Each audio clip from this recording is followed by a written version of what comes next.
দেখছো এখানে এই যে সাদা থানগুলো আছে, এইগুলো এই যে এখানে কত আছে দেখো, এইগুলো এখানে পাটাতে ফেলে এখানে শাড়ির কাজ করা হয়।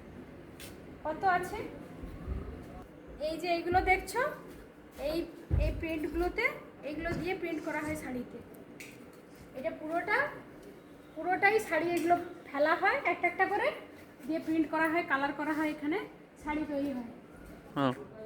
প্রিন্ট করার পরে এই যে দেখছো সব ছাপা শাড়িগুলো, এই সমস্ত শাড়িগুলো এই যে তৈরি হয়ে আছে। এটা আমাদের নন্দাইয়ের কারখানা, এগুলো সব শাড়ি এখানে তৈরি হয়, এরকম প্রিন্ট হয়, এগুলো সব সুতির শাড়ি। কত সুন্দর তাই না? এই দেখো কত সুন্দর সুন্দর ডিজাইন, দেখছো কত সুন্দর, সব সুতির শাড়ি, ভালো লাগছে তাই না? এই দেখো এগুলো সব এখানে শাড়ি ফেলে প্রিন্টের কাজ, বড় বড় জায়গা দেখো, কত বড় বড় জায়গা, কত সুন্দর তাই না? তোমরা অনেকে দেখোনি হয়তো, আগে দেখে নাও কত সুন্দর লাগছে।